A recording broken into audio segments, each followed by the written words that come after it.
বাইকে করে দুটো ছেলে আরএসও রোড থেকে থানের দিকে যাচ্ছে। বাইকে করে দুটো ছেলে আরএসও রোড থেকে থানের দিকে যাচ্ছে। মেসেজ পেয়ে গেছি, ওভার। আমি ওদের পিছনেই আছি, ওরা আমার সামনে যাচ্ছে, এক্ষুনি ব্যাকআপ পাঠান। ওভার। ওদের দুজনের মধ্যে একজনকে দেখতে পাচ্ছি মোটরসাইকেল চালিয়ে যাচ্ছে।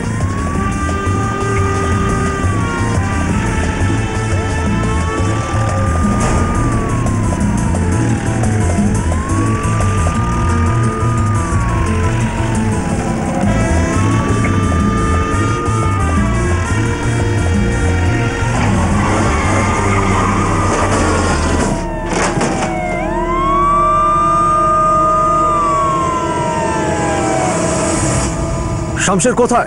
কি হয়েছে স্যার? শামশের কোথায়? কে শামশের স্যার? আমি কোনো শামশেরকে চিনি না স্যার। চিনিস না? তাহলে তুই আমার কোনো কাজে লাগবি না। তুই একটা কাজ কর, তুই মরে যা। এমএলএ কে খুন করার পর শামশের ভোপালি মুম্বাই শহরের মোস্ট ওয়ান্টেড ক্রিমিনাল হয়ে গিয়েছিল। যেরকম ভাবে আন্ডারওয়ার্ল্ডের শিকড় বলিউডের গভীরে ছিল, ঠিক সেই রকম পলিটিক্যাল এস্টাবলিশমেন্টের ক্ষেত্রেও বড় বড় নেতার হাত ওর মাথার ওপরে ছিল, যার জোরে সে এতদিন নিজের ইচ্ছা মতো কাজ করে এসেছে। কিন্তু এই ঘটনার পর সবকিছু বদলে গেল, আর ওই নেতারাই চাইল যে শামশের ভূপালীকে যে কোনো মূল্যেই অ্যারেস্ট করা হোক। কিন্তু শামশের ভূপালীকে ধরতে পারাটা এতটা সহজ কাজ ছিল না। তার মাথার ওপর আন্ডারওয়ার্ল্ডের সবচেয়ে বড় ডনের হাত ছিল। রাস্তা বড়ই কঠিন ছিল, কিন্তু নিতিন কামতে এত সহজে হাল ছাড়ার পাত্র ছিলেন না।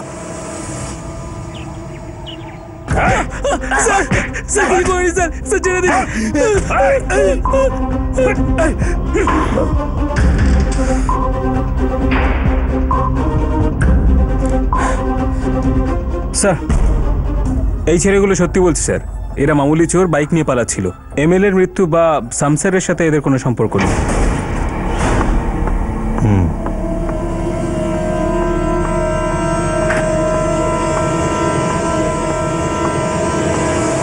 স্যার বলো। স্যার, আমার অসাবধানতার জন্য আজ দ্বিতীয়বার শামশের আমাদের হাত থেকে পালিয়ে গেল। স্যার, আপনি আমাকে ট্রান্সফার অথবা সাসপেন্ডও করতে পারেন, কিন্তু আপনাকে একটা কথা বলে রাখছি স্যার, আমি যেখানেই থাকি না কেন ওই শামশের ভূপালীকে আমি খুঁজে বের করবই, আর কুকুরের মতো টানতে টানতে ওকে নিয়ে এসে এই লকআপে ভরবই স্যার।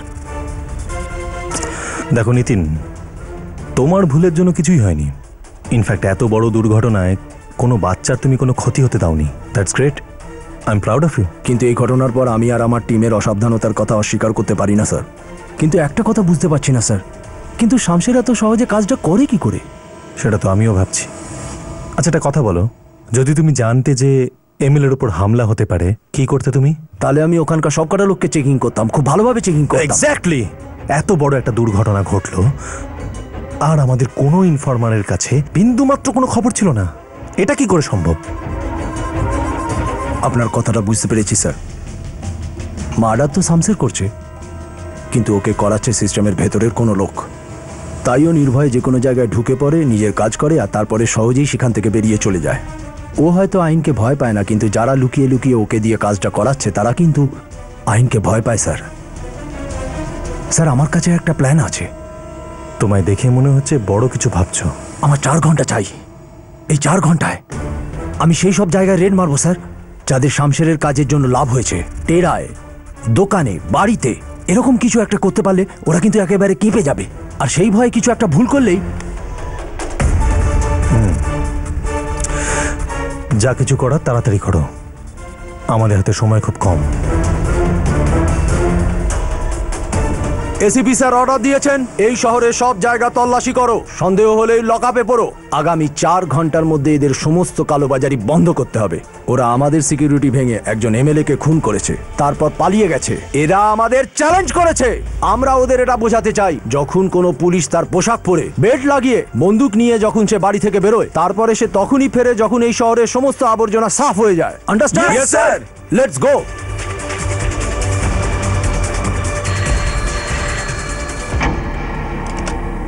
হ্যালো নিতিন। বাবা, আমার মাথাটা হঠাৎ করে জানি না কেন খুব ব্যথা করছে রে। আমি তো ওষুধ ঠিকই খাচ্ছিলাম, কিন্তু এখন মনে হচ্ছে যে আমার জন্য তোকে হাসপাতালের বেড বুক করতেই হবে রে। মা, আমি তো এখন আসতে পারবো না, কিন্তু আমি 10 মিনিটের মধ্যে কাউকে তোমার কাছে পাঠাচ্ছি। তুমি একজন পুলিশ অফিসারের মা, এত তাড়াতাড়ি হারলে চলবে না। হ্যাঁ বাবা। স্যার সব তৈরি আছে স্যার। ওকে।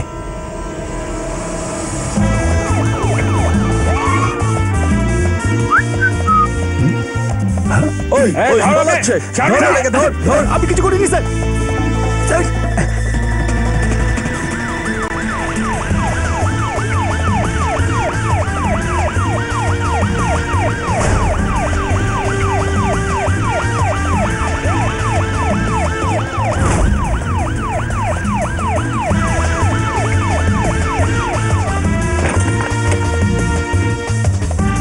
আরে কি দেখছিস রে, চল নিয়ে যাও।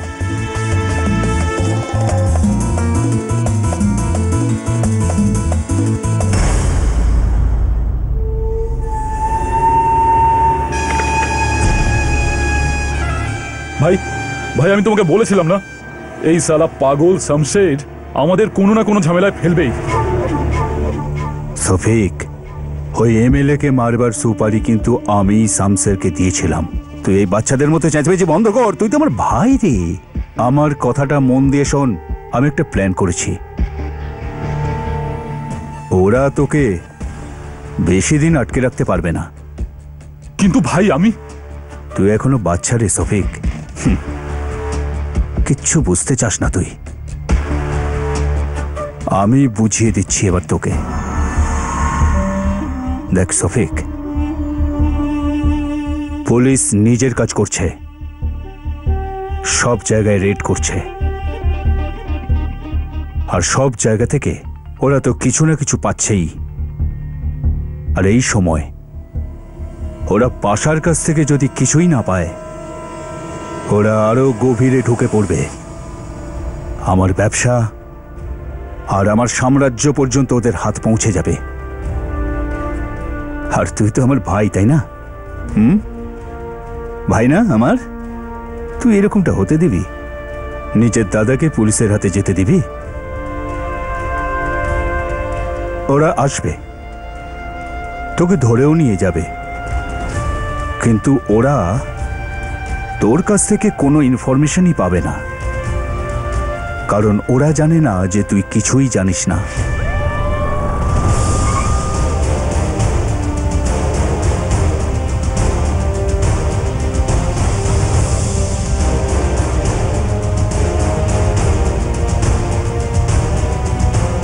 ভয় পাস না, খুব তাড়াতাড়ি ছাড়িয়ে আনবো তোকে, আমি কথা দিচ্ছি।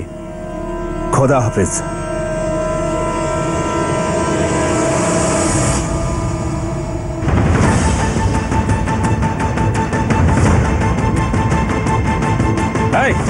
কেউ নড়বি না, পেছনে যা, সব জায়গায় দেখো। এই তুই ওদিকে দেখ, চাপ। ও কোথায়? কোথায় ও? মনে হচ্ছে পাশা পালিয়ে গেছে। কোনো ব্যাপার নয়, ওর ভাইকে এখানে রেখে গেছে। চল।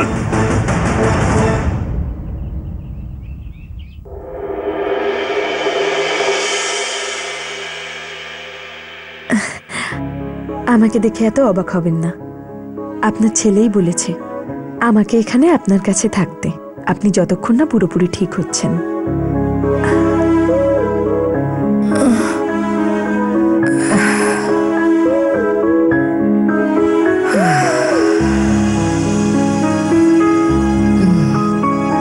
আমি এখন ঠিক আছি, আগের থেকে অনেক ভালো লাগছে। একটু যন্ত্রণা তো 2-3 দিন থাকবেই। নিতিন আমাকে বলেছে আন্টি, কিন্তু যদি এরকমই চলতে থাকে তাহলে আমি আপনার কিছু টেস্ট করাতে চাই। আপনি একদিন ক্লিনিকে চলে আসুন। এই ব্যথাটা এত তাড়াতাড়ি যাবার নয়, এটা খুব গভীর আর অনেক দিনের যন্ত্রণা। নিতিন তখন 5 বছরের, তখনইও ওর বাবা আমাকে জানোয়ারের মতো মারতো, সেটা দেখেছে। তারপর হঠাৎ করে নিতিনের বাবা মারা যায়। কিন্তু ওর দেওয়া সেই যন্ত্রণা আজও আমাকে এটা মনে করিয়ে দেয় যে ও এখনো এখানে আছে। মনে হয় সেই জন্যই নিতিন এরকম লোকেদের এত ঘৃণা করে, যারা মহিলাদের মারধর করে। কিন্তু আন্টি, এসব কথা আপনি আমাকে কেন বললেন? আমি নিতিনের মা, আমি এটা জানি। তুমি নিতিনের জন্য শুধু একজন ডাক্তারই নও, যাকে ও আমার দেখাশুনো করার জন্য পাঠিয়েছে। মা, তোমার শরীর কেমন আছে? এখন ঠিক আছে। আচ্ছা শোন, প্রীতি তো প্রথমবার আমাদের বাড়িতে এসেছে, আর আমি বিছানায় পড়ে আছি। ও চা মিষ্টি কিছু খাবে কিনা জিজ্ঞাসা কর। মা, এরকম কোনো ব্যাপার নয়, ও শুধু তোমার ডক্টর। নিতিন, আমি আন্টিকে একটা ইঞ্জেকশন দিয়ে দিয়েছি, এখন ওনার বিশ্রাম দরকার। আর আন্টিকে তাড়াতাড়ি একদিন ক্লিনিকে নিয়ে এসো, আমি আন্টির কিছু টেস্ট করাতে চাই। ওকে, ঠিক আছে আন্টি, আসছি। এসো। প্রীতি, আই এম সরি। কখনো কখনো মা এরকমই। It's okay, I understand.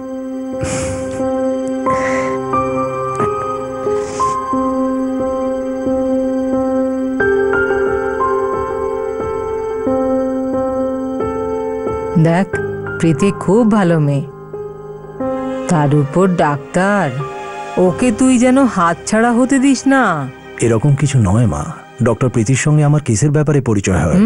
তুমি এতে বেশি মাথা ঘামানোর চেষ্টা করো না। তোমাকে আরাম করবার কথা বলে গেল না? চলো শুয়ে পড়ো।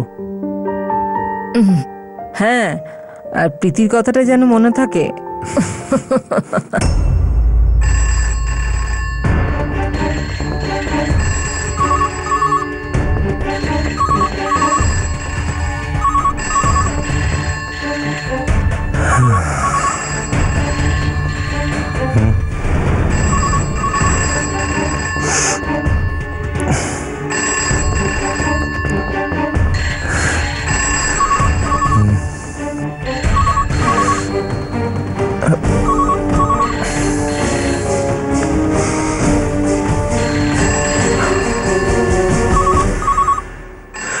Hello, hello, hello sir, sir, sir আপনার কথা শোনা যাচ্ছে না স্যার। Hello, hello, hello.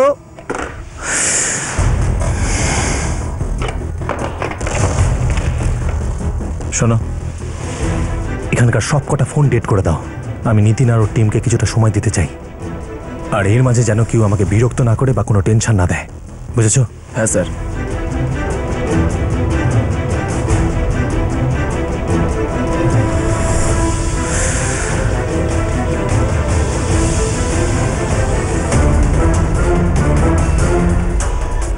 আমি বলছি শমশেরকে কোথায় পাওয়া যাবে?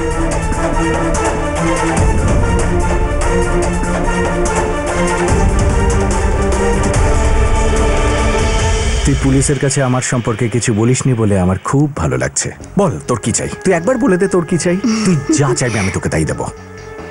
আমার জন্য তুই মুস্তাকের সাথে যেটা করেছিস, আমি তার জন্য এইটুকু তো করতেই পারি। আর তাছাড়া আমি কোনো পিকচারে কাজ করতে চাই না। কেন? হ্যাঁ রে, এসব তো শুধু মায়ের জন্য করছিলাম। আচ্ছা। আর তার উপরে ওই মুস্তাক, কি জঘন্য লোক। আমি তো এই নোংরা ইন্ডাস্ট্রিতে কাজই করতে চাই না। আরে আমি কথা বলবো পাশা ভাইয়ের সাথে। আরে তোকে তো সুপারস্টার আমি বানাবো না? হ্যাঁ। আর ওখানে তুই একবার ফিট হয়ে গেলে না, তখন দেখিস তোর দিকে কেউ চোখ তুলে তাকানোর সাহস পাবে না। কেন বলতো? কারণ তুই শমশেরের সাথে থাকবি।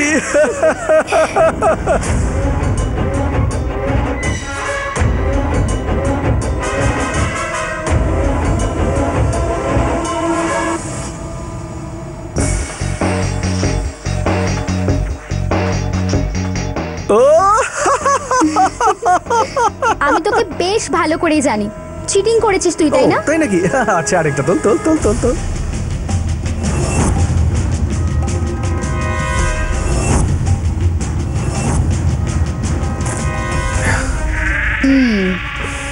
দেখবি না? হ্যাঁ,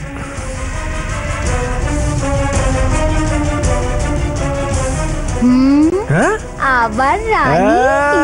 আমি বলেছিলাম না আমরা দুজনে একসাথে মরবো।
আমি এই কথাটা আপনাদের খুব আনন্দের সাথে জানাতে চাই যে শামশের ভূপালী একজন অপরাধী যে কিনা কিলিং মেশিনের নামে কুখ্যাত ছিল, তাকে আমরা গ্রেফতার করতে পেরেছি। ওকে থানে জেলে পাঠানো হচ্ছে।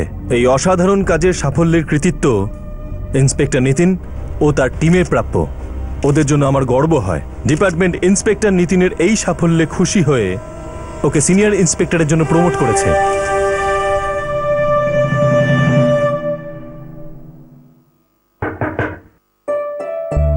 আমি আপনাকে ধন্যবাদ জানাতে এসেছিলাম। সেদিন একটা জরুরি কাজে চলে যেতে হয়েছিল, তাই আপনি আমার মায়ের খেয়াল রেখেছিলেন। আপনি ভেতরে আসুন না। Thank you. একটু আগেই তোমার মা ফোন করেছিলেন। কেন? মার শরীর তো ঠিক আছে। শরীর ঠিক আছে, ওনার কিছুই হয়নি। আমাকে উনি বলছিলেন যে তোমার ক্লিনিকে যে নিউজ পেপারে আসুক না কেন, আজকের মুম্বাই সমাচার অবশ্যই পড়ো। তাতে আমার ছেলের খুব সুন্দর ছবি বেরিয়েছে। কারণ কোনো খারাপ ছবি দেখে তুমি যদি রিজেক্ট করে দাও, তাহলে বেচারা খুব দুঃখ পাবে। প্রীতি, আই এম সরি। বুঝতে পারছি না মা তোমাকে নিয়ে এত কনসার্ন কেন। অ্যাকচুয়ালি বাবার মৃত্যুর পর উনি আমাকে খুব কষ্ট করে মানুষ করেছেন। হয়তো মা আর ধৈর্য রাখতে পারছেন না, তাই ভুলভাল বকেন। আই হোপ তুমি কিছু মনে করোনি। এটাই তো প্রবলেম, যে মা বলছেন। যার বলা উচিত সে তো কিছুই বলছে না। এক্স্যাক্টলি, আমি মাকে সবসময়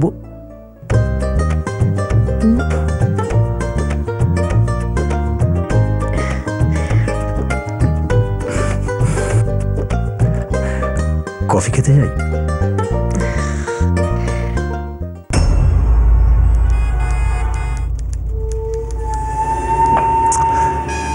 শামসের 6 মাস ধরে পুলিশ হেফাজতে আছে। ওকে বাইরে বার করতে হবে। কিন্তু ভাই ওখানে সিকিউরিটি খুব টাইট। শামশেরকে ওখান থেকে বার করা খুব মুশকিল। এই কথাটা যদি শামসের এখানে দাঁড়িয়ে তোর সম্পর্কে বলতো কেমন লাগতো তোর? আমি আমার ভাই মুসার মৃত্যুর বদলা আর দারিয়াবের মৃত্যু চাই। এখন এই কাজটা আমাদের জন্য শামসের করবে। টাকা, ক্ষমতা যা লাগে লাগুক, আমি শামসেরকে বাইরে চাই যে কোনো মূল্যে। वक्रतुंड महाकाय सूर्यकोटि समप्रभ निर्विघ्नं कुरु मे देव सर्वकार्येषु सर्वदा। ओं गणानां गणपति गंगे महेश सियानां त्वा प्रियपति गंगा बा महेश। বরবধূ একে অপরকে আংটি পরিয়ে দাও।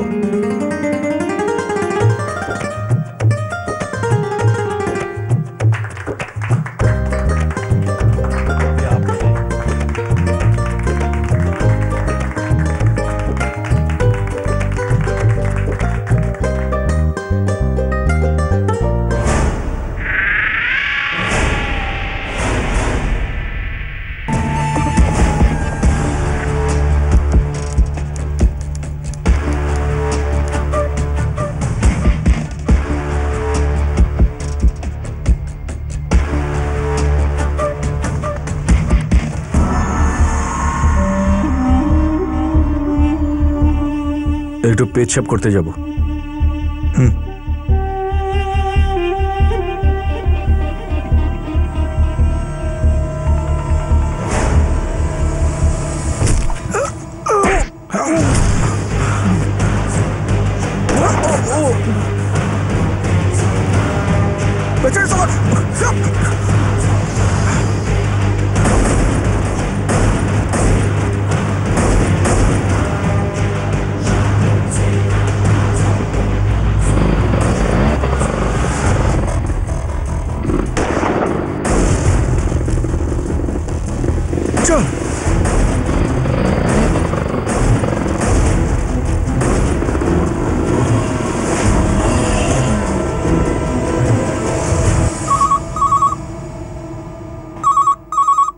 এক মিনিট, ফোনটা বাজছে।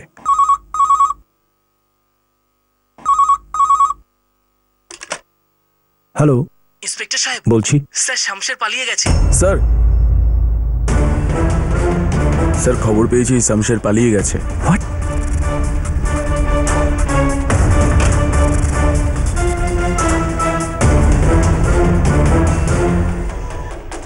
শুনেছ? Yes sir. এটা পালালো কি করে?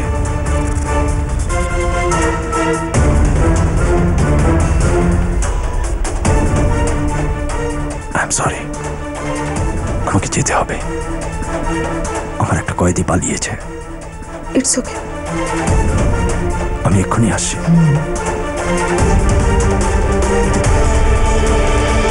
এটা কি করে সম্ভব স্যার? 3টে সিনিয়র অফিসার একজন সাধারণ আসামিকে পাহারা দিচ্ছিল, আর শামশেরের মতো সাংঘাতিক আসামিকে সাধারণ একটা কনস্টেবল? হয় এরা সকাল সকাল বাড়ি থেকে ভাং খেয়ে এসেছিল, না হলে এরাও প্ল্যানে যুক্ত। হতেই পারে, কিন্তু আপাতত এদের বিরুদ্ধে আমাদের কাছে কোনো প্রমাণ নেই। আর যতক্ষণ না প্রমাণ পাওয়া যাচ্ছে এই ব্যাপারে কোনো কথাই বলা উচিত না। আমি কমিশনার স্যারকে রিকোয়েস্ট করব যেন এদের বিরুদ্ধে একটা এনকোয়ারি প্লেস করেন। এখন শামশেরকে খোঁজাটা সবচেয়ে জরুরি। স্যার, আমরা কত কষ্ট করে একটা আসামিকে ধরে আনি স্যার। আমাদের কয়েকটা কারাপ্ট আর লোভী অফিসারের জন্য এরা হাত থেকে পালিয়ে যায়। স্যার, এদের জায়গা জেলে নয়, এদের জায়গা নরকে হওয়া উচিত। স্যার, আমি তো বলি এদের দেখা মাত্রই ঠুকে দেওয়া উচিত। I am sorry.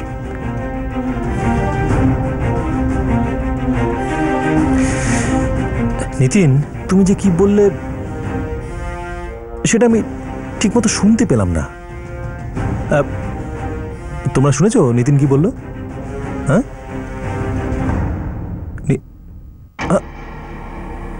মনীষ, তুমি শুনলে নিতিন কি বললো?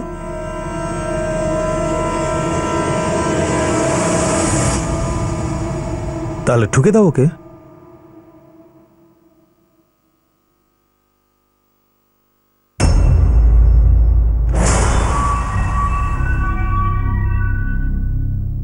আরে ও 2 পয়সার জুনিয়র আর্টিস্ট। একটাই তো সিন আছে যেখানে শুধু তোকে দাঁড়িয়ে থাকতে হবে, সেখানে তুই হিরোইনের মতো নখরা দেখাচ্ছিস। কাজ করতে হলে কর, না হলে বাড়ি চলে যা। যা।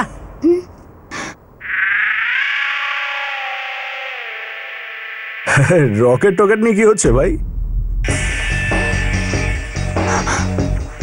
শামশের,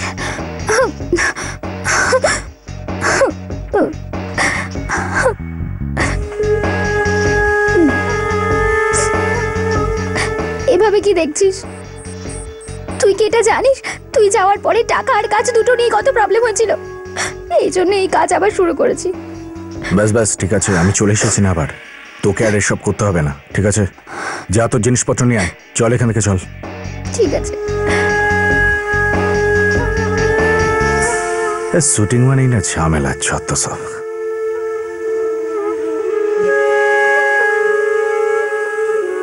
আরে ওই কোথায় যাচ্ছিস? দাঁড়া, তোর আরো একটা সিন আছে বুঝলি, যেখানে তোকে পিছনে দাঁড়িয়ে থাকতে হবে। এই শোন, আমি না কারোর পেছনে দাঁড়াতে পারবো না, বুঝেছিস? আমি এখান থেকে যাচ্ছি।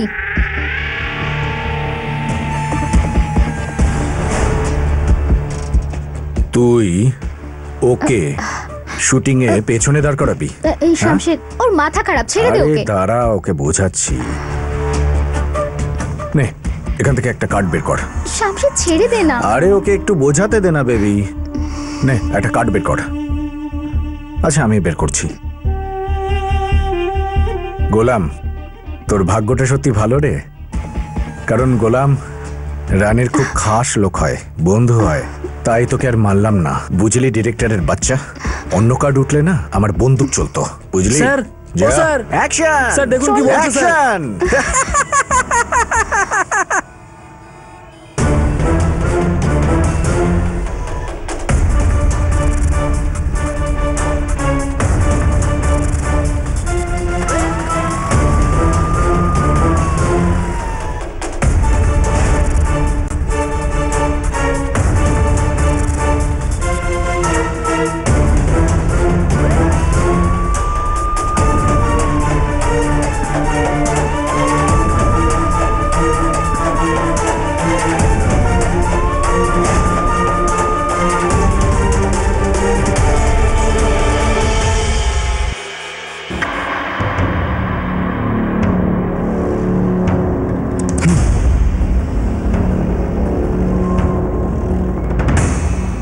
স্যার, খবর পাওয়া গেছে শামশের জেল থেকে পালানোর পরে পুনম নামের একটা মেয়ের সঙ্গে দেখা করে।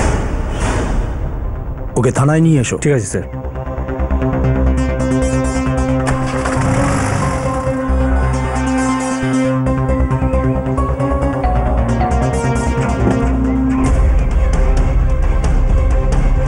কি হয়েছে স্যার, কি হয়েছে?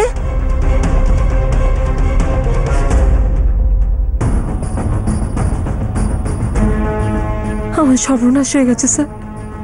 শামশের আমাদের বরবাদ করে দিয়েছে। আমার মেয়ে অনেক বড় অ্যাক্ট্রেস হতে পারতো, কিন্তু শামশের ওর জীবনটা বরবাদ করে দিল স্যার।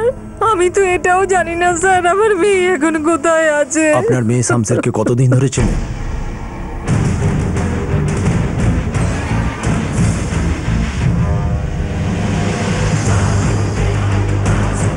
আমার কথা মন দিয়ে শুনুন। আমি এটা জানি যে আপনি শামশেরকে বলেছিলেন মুস্তাককে ভয় দেখিয়ে আপনার মেয়েকে ফিল্মে রোল দেওয়ানোর জন্য। আমার ভুল হয়ে গেছে স্যার, আমাকে ক্ষমা করে দিন। আমাদের পাড়ার এক দোকানদার শামশেরের সঙ্গে আমাদের পরিচয় করিয়ে দিয়েছিল স্যার। ওর নামটা কি? ওই জাফর স্যার। এই চল বাইরে আয়। স্যার, স্যার আমি কিছু করিনি, আমি কিছু করিনি স্যার, আমায় ছেড়ে দিন স্যার, আমি কিছু করিনি। চল। শামশেরকে কোথায় পাবো? কোন শামশের? মনে পড়েছে? স্যার, স্যার বলছি স্যার, বলছি স্যার, ওকে পাশা ভাই বার করে নিয়ে এসছে, কিন্তু আমি কিচ্ছু জানি না স্যার ও কোথায় আছে। পাশা শামশেরকে কোনো বড় কাজের জন্য বের করেছে। চল। এই পাশা শামশেরের সঙ্গে কি কাজ থাকতে পারে? যাই হোক, সেটা শামশেরকে পেলেই জানা যাবে। আচ্ছা, এবার মুখ খোল, শামশের এখন কোথায় আছে বল। আমি জানি না। ঠিক আছে, পাশার প্ল্যানটাই বল। আমি কোনো প্ল্যানের ব্যাপারে কিচ্ছু জানি না। চল চল। তুই কিচ্ছু জানিস না? আচ্ছা, তোর এটা নিশ্চয়ই মনে আছে আগের বার শামশেরের ঠিকানা তুই আমাদের লিখে দিয়েছিলি। আমি বলে দিচ্ছি শামশেরকে কোথায় পাবে। এবার তুই ভাব, তোর এই খবরটা যদি তোর বাপ পাশার কাছে পৌঁছে দিই, বা ওর বন্ধু শামশেরের কাছে, তাহলে ওরা তোর কি অবস্থা করবে? তোর লেখা ওই কাগজটা কিন্তু এখনো আমার কাছেই আছে, প্রেসেও ওটা দিতে পারি। আর তোর হাতের লেখা তো তোর ভাই নিশ্চয়ই চিনতে পারবে। পাশা মুসার মৃত্যুর বদলা নিতে চেয়েছিল। এই মুখ বন্ধ। এই তোরা কে রে? আরে সালা, তোরা কি জানিস আমি কে? মুসা, আমি মুসা, পাশার ভাই, ডংরির পাশা। আর আমি মুম্বাইয়ের বাপ।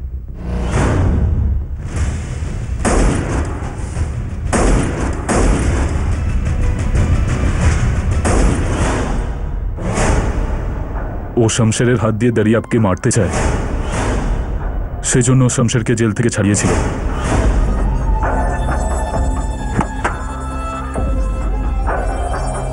Get out.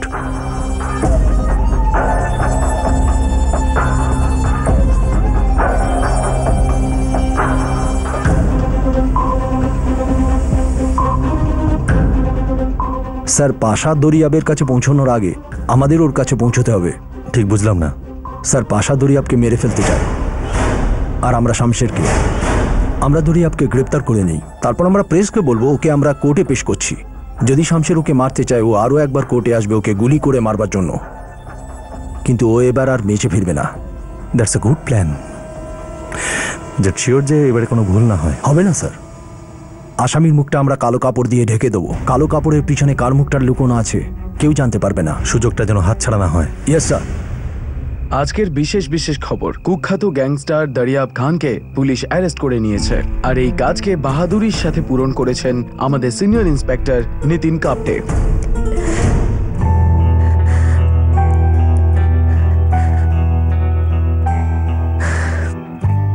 আমি একটা বিপজ্জনক মিশনে যাচ্ছি, জানি না কি হবে।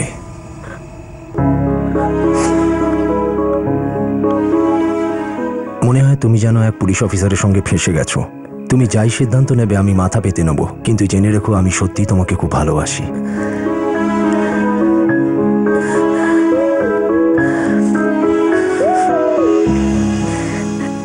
তোমার কিচ্ছু হবে না,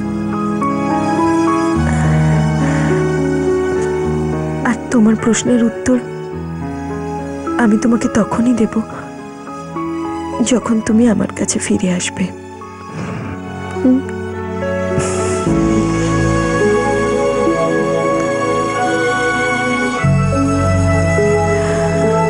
জেল যাওয়ার আগে তো ওপরে পৌঁছে যাবে। খোদা হাফেজ। হায় হায়, কি লাগছে তোকে?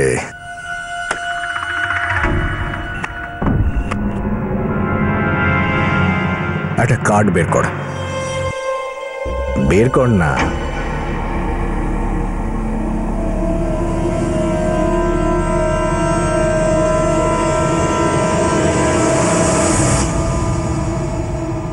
দেখ শামশের, আমার না কোনো কিছু ভালো লাগছে না। তুই আমার কথা শুন, এসব করিস না। শামশেরের জাতটাই এমন না যে কোনোদিন শেষ হবে না। নে, আরেকটা বের কর।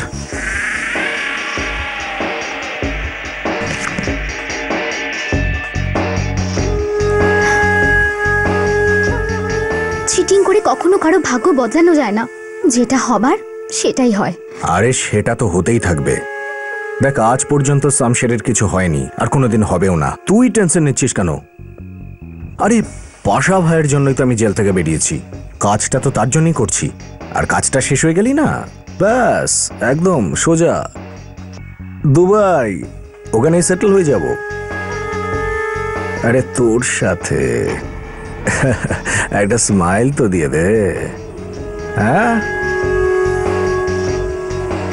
আরে কি হয়েছে তোর? দেখুন, আমাদের সাবধানে থাকতে হবে, ছদ্মবেশে যেতে হবে। আপনারা এমন কোনো আচরণ করবেন না যে কারুর আমাদের উপর সন্দেহ হয়। আমরা লয়ার বা সাংবাদিক নই, আমরা আসলে পুলিশ। শামশেরকে খুঁজতে খুঁজতে একে অপরের উপর নজর রাখবে। 11টায় আমাদের কোর্টে দেখা হচ্ছে। Is that clear? Yes, sir. মনীষ,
একদম কারেক্ট টাইম। টপকে দাও শালাকে।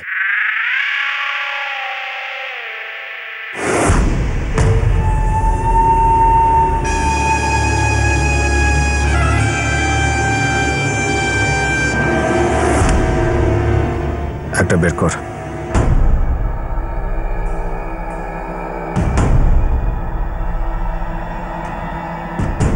এখনো টাইম হয়নি।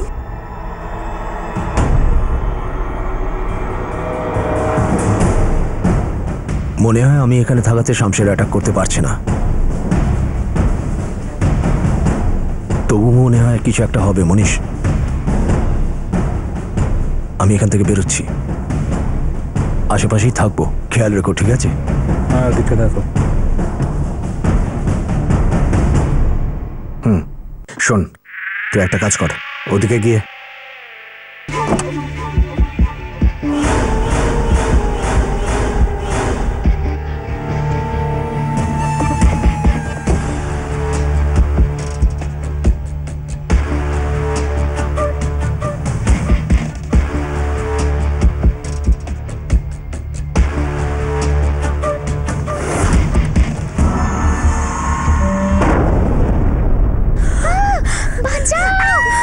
মনীষ, তুমি দরিয়াবের কাছে যাও, দরিয়াবের কাছে যাও।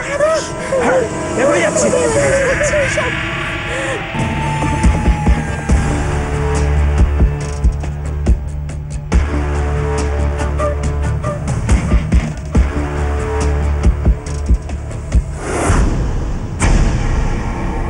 Sorry sorry. হ্যাঁ হ্যাঁ, ঠিক আছে।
রানী তো আমার কাছে।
আর এই এনকাউন্টারের ফলে মুম্বাই এক মারাত্মক কিলারের হাত থেকে রক্ষা পেল। মুম্বাই পুলিশের শত চেষ্টা সত্ত্বেও এ কথাটা সবাই জানতে পেরে গিয়েছিল কিভাবে তারা শামশের ভূপালীকে মারার জন্য জাল বিছিয়েছিল। পাশা নিজের লোকের মৃত্যুর কারণে ক্ষেপে গিয়েছিল, আর তাই সে নিতিন কামতেকে তার নিশানা বানিয়েছিল। সে মুম্বাই পুলিশকে উচিত শিক্ষা দিতে চাইছিল। এই কাজের জন্য সে এমন এক কিলারকে হায়ার করেছিল যে মুম্বাইয়ের আন্ডারওয়ার্ল্ডের ইতিহাসে সবচেয়ে কুখ্যাত একজন কিলার হিসেবে পরিচিত হতে চলেছিল। মুম্বাই থেকে কয়েক হাজার কিলোমিটার দূরের আজমগড়ের সিকান্দার বাগদাদি। নিতিন কামতে আর তার পুলিশ ফোর্স এখনো শামশের ভূপালীর মৃত্যুর পর স্বস্তির নিঃশ্বাসটুকু নিতে পারেনি। পাশা তাদেরকে টার্গেট করার জন্য সিকান্দার বাগদাদিকে পাঠালো। নিতিন কামতে আর সিকান্দার বাগদাদি কি সামনাসামনি আসতে পারবে? আর যদি এদের সংঘর্ষ হয় তো কে দাঁড়িয়ে থাকবে আর কে হবে ধরাশায়ী? জানতে দেখুন মুম্বাইয়ে এনকাউন্টারের কাহিনী শুরু থেকে আমার সাথে।